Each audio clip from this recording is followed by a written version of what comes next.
మంత్రివర్గ విస్తరణకు రంగం సిద్ధమైంది. మొత్తం ముగ్గురికి కేబినెట్ లో చోటు దక్కబోతోంది. కాసేపట్లో ప్రమాణ స్వీకారం చేసే ఎమ్మెల్యేలకు ఫోన్లు చేయబోతున్నట్లుగా సమాచారం. మంత్రులుగా వివేక్, అడ్లూరి లక్ష్మణ్, వాకిటి శ్రీహరి, డిప్యూటీ స్పీకర్ గా రామచంద్ర నాయక్ ని, అలాగే డిప్యూటీ స్పీకర్ ఎన్నికకు 2 రోజుల్లో నోటిఫికేషన్ కూడా జారీ చేయబోతున్నట్లు తెలుస్తోంది. దానికి సంబంధించిన బ్రేకింగ్ న్యూస్ చూస్తున్నాం. మంత్రివర్గ విస్తరణకు అంతా రెడీ చేసింది కాంగ్రెస్ సర్కార్. మొత్తం ముగ్గురికి కేబినెట్ లో చోటు దక్కే అవకాశం ఉంది.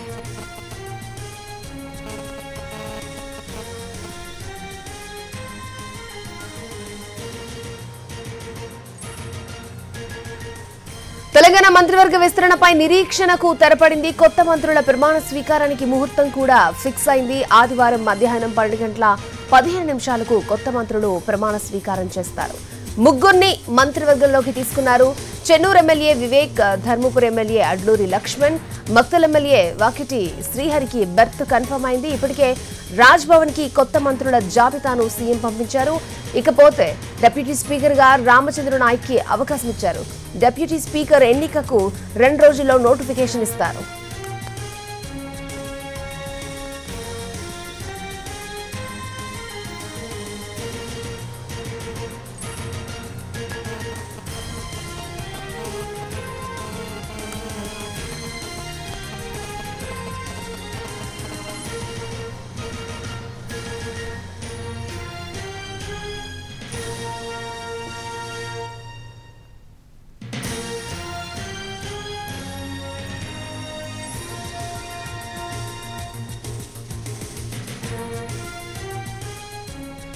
తెలంగాణ మంత్రివర్గ విస్తరణపై నిరీక్షణకు తెరపడింది. కొత్త మంత్రుల ప్రమాణ స్వీకారానికి ముహూర్తం కూడా ఖరారైంది. ఆదివారం మధ్యాహ్నం 12:15 కొత్త మంత్రులు ప్రమాణ స్వీకారం చేస్తారు. ముగ్గురిని మంత్రివర్గంలోకి తీసుకున్నారు. Chennur MLA Vivek, Dharmapuri MLA Adluri Laxman, Makthal MLA Vakiti శ్రీహరికి బెర్త్ కన్ఫర్మ్ అయింది. ఇప్పటికే రాజ్ భవన్ కి కొత్త మంత్రుల జాబితాను సీఎం పంపారు. ఇకపోతే డిప్యూటీ స్పీకర్ గా రామచంద్ర నాయక్ కి అవకాశం ఇచ్చారు. డిప్యూటీ స్పీకర్ ఎన్నికకు 2 రోజుల్లో నోటిఫికేషన్ ఇస్తారు.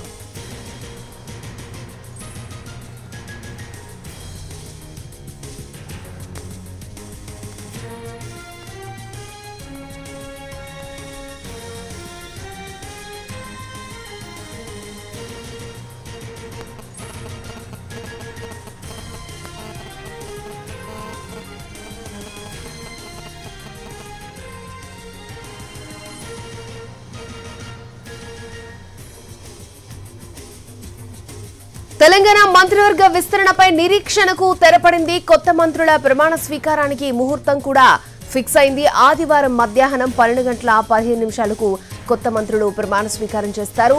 ముగ్గురిని మంత్రివర్గంలోకి తీసుకున్నారు. Chennur MLA Vivek, Dharmapuri MLA Adluri Laxman, Makthal MLA Vakiti శ్రీహరికి బెర్త్ కన్ఫర్మ్ అయింది. ఇప్పటికే రాజ్ భవన్ కి కొత్త మంత్రుల జాబితాను సీఎం పంపారు. ఇకపోతే డిప్యూటీ స్పీకర్ గా రామచంద్ర నాయక్ కి అవకాశం ఇచ్చారు. డిప్యూటీ స్పీకర్ ఎన్నికకు 2 రోజుల్లో నోటిఫికేషన్ ఇస్తారు.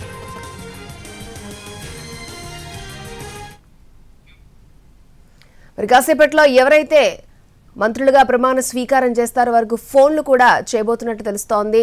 ఎప్పటి నుంచో మంత్రివర్గ విస్తరణపై చాలా మంది ఆశలు పెట్టుకున్నారు. మొత్తానికి నిరీక్షణకైతే తెరపడింది. పూర్తి డీటెయిల్స్ మా ప్రతినిధి చారి మనకు అందిస్తారు. చారి, మరి కాసేపట్లో కేబినెట్ విస్తరణలో ఉన్నటువంటి వాళ్ళకి సీఎం రేవంత్ రెడ్డి నేరుగా ఫోన్ చేసి సమాచారం ఇవ్వబోతున్నారు. 12:15 జరగాల్సినటువంటి కేబినెట్ విస్తరణ, మంత్రుల ప్రమాణ స్వీకారానికి సంబంధించి ఇప్పటికీ పార్టీ అధిష్టానం నుంచి అటు సీఎం కి ఇటు పిసిసి చీఫ్ కి సమాచారం వచ్చింది.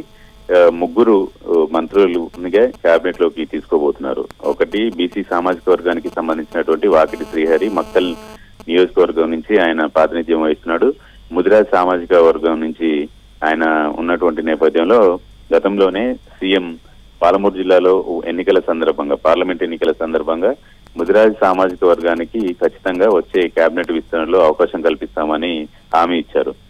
దాంట్లో భాగంగానే ఇవాళ జరగబోయేటువంటి మంత్రివర్గ విస్తరణలో వాకిటి శ్రీహరి పేరుని కూడా ఉంటుంది. ఆయన 12:15 ప్రమాణ స్వీకారం చేయబోతున్నారు. వాకిటి శ్రీహరి ప్రస్తుతం మక్తల్ నియోజకవర్గ కేంద్రంలోనే ఉన్నారు. 7:30 మక్తల్ నుంచి బయలుదేరి హైదరాబాద్ కి చేరుకుంటారు. ఇక రెండవ వ్యక్తి వివేక్. చెన్నూరు నియోజకవర్గం నుంచి ఎమ్మెల్యేగా గెలిచారు. రాహుల్ గాంధీ చెన్నూరు నియోజకవర్గంలో ఎన్నికలకు ముందు అసెంబ్లీ ఎన్నికలకు ముందే ఆయన్ని పార్టీలోకి ఆహ్వానించారు. బీజేపీలో ఉన్నటువంటి వాళ్ళని పార్టీలోకి ఆహ్వానించినటువంటి క్రమంలో మంత్రివర్గంలో అవకాశం కల్పిస్తామనేటువంటి హామీ కూడా ఇచ్చారు. దాంట్లో భాగంగానే వివేక్ కి మాల సామాజిక వర్గం నుంచి ఈ అవకాశం కల్పించారు. ఇక మాదిగ సామాజిక వర్గం నుంచి అడ్లూరి లక్ష్మణ్ ధర్మపురి ఎమ్మెల్యే, కాంగ్రెస్ పార్టీకి మొదటి నుంచి ఎన్ఎస్యుఐ నుంచి ఆయన పార్టీకి నమ్మకస్తుడిగా కొనసాగుతున్నారు. జెడ్పీ చైర్మన్ గా పనిచేశారు. రెండు సార్లు ధర్మపురి నియోజకవర్గంలో ఓడిపోయారు. గతంలో మేడారం నియోజకవర్గం ఉండే అక్కడ పోటీ చేసి అప్పుడు ఓడిపోయారు. ఆ క్రమంలో కాంగ్రెస్ పార్టీకి లాయల్ గా ఉంటున్నారు అనేటువంటి అంశంతో పాటు మాదిగ సామాజిక వర్గానికి కూడా ప్రాధాన్యత ఇవ్వాలనేటువంటి ఆలోచన ఇటీవల ఎస్సీ వర్గీకరణకి అనుకూలమైనటువంటి సుప్రీంకోర్టు తీర్పు ఇచ్చింది. ఆ తీర్పుకు అనుకూలంగా అమల్లో చేసినటువంటి మొదటి రాష్ట్రం తెలంగాణ రాష్ట్రం. ఆ క్రమంలోనే మాదిగలకు ప్రాధాన్యత ఇవ్వాలనేటువంటి ఆలోచన చేసింది. ముగ్గురికి అవకాశం ఇస్తున్నటువంటి నేపథ్యంలో అందులో ఒక మాదిగని కూడా ఉంచాలి అనేటువంటి అభిప్రాయం ఉంది.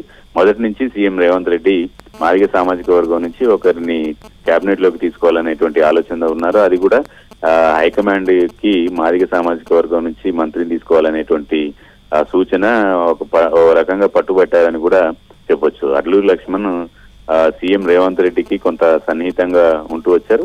ఆయనతో పాటు మంత్రి శ్రీధర్ బాబు కూడా అడ్లూరి లక్ష్మణ్ కి సన్నిహితంగా ఉండడంతో పాటు ఆయన్ని రాజకీయంగా అటు జగిత్యాల నుంచి గతంలో ఎమ్మెల్యేగా ప్రాతినిధ్యం వహించినటువంటి జీవన్ రెడ్డి, శ్రీధర్ బాబు ఇద్దరు కూడా ఆయన్ని వెన్నంటి ప్రోత్సహిస్తున్నటువంటి నేపథ్యంలో ఉమ్మడి కరీంనగర్ జిల్లాకి ధర్మపురి ఎమ్మెల్యేగా ఉన్నటువంటి అడ్లూరి లక్ష్మణ్ కి మంత్రివర్గంలో చోటు కల్పించడం వల్ల అటు అన్ని వర్గాలకు సంబంధించినటువంటి వారికి ప్రాధాన్యత కల్పించినట్టు అయింది. వచ్చిన 3 మంత్రి పదవుల భర్తీలో ఒక ఎస్సీలకి 2, దాంట్లో ఉపకులాలుగా ఉన్నటువంటి మాదిగలకు 2 మంత్రి పదవులు పోగా బీసీ సామాజిక వర్గం తెలంగాణలో ముదిరాజు సామాజిక వర్గానికి సంబంధించినటువంటి ఓటు బ్యాంకు ఎక్కువగా ఉంటుంది.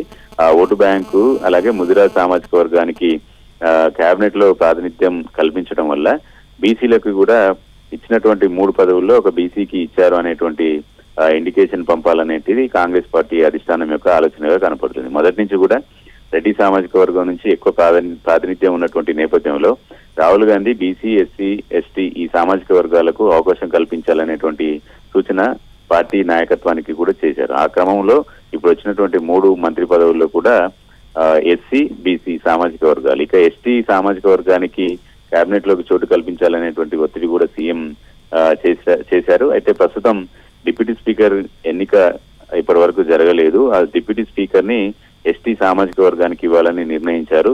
ఆ ఎస్టీ సామాజిక వర్గం నుంచి ప్రస్తుతం ప్రభుత్వంలో విప్ గా ఉన్నటువంటి రామచంద్ర నాయక్ ని డిప్యూటీ స్పీకర్ గా ఎంపిక చేసింది పార్టీ అధిష్టానం. 1-2 రోజుల్లో డిప్యూటీ స్పీకర్ ఎన్నికకు సంబంధించినటువంటి నోటిఫికేషన్ కూడా రాబోతుంది. ఆ డిప్యూటీ స్పీకర్ గా ఎస్టీని చేయాలని భావించారు కాబట్టి సామాజిక సమీకరణాలు, సోషల్ జస్టిస్ కి సంబంధించినటువంటి లెక్కల్లో ఎస్సీ, బీసీ, ఎస్టీ ఈ 3 సామాజిక వర్గాల నుంచి ప్రాతినిధ్యం కల్పించింది కాంగ్రెస్ పార్టీ అధిష్టానం.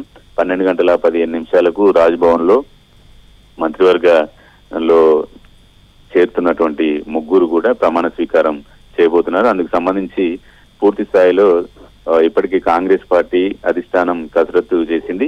మిగిలిన రెడ్డి సామాజిక వర్గానికి సంబంధించి కోమటిరెడ్డి రాజగోపాల్ రెడ్డి కావచ్చు, సుదర్శన్ రెడ్డి కావచ్చు, వీళ్ళందరూ కూడా కేబినెట్ విస్తరణలో తమకు అవకాశం కలుగుతుంది అనేటువంటి ఆశాభావంతో ఉన్నారు. అయితే ప్రస్తుతం జరిగినటువంటి 3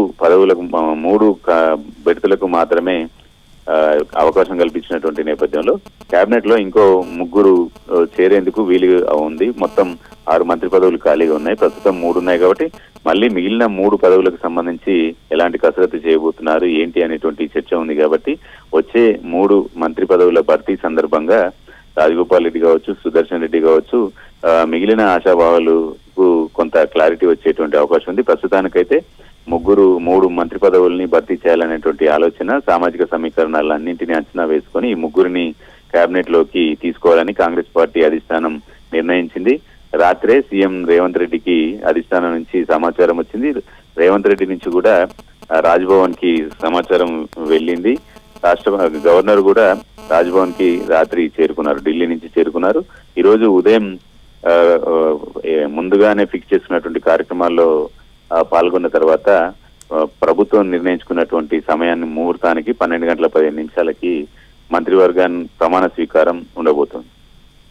ఓకే చారి.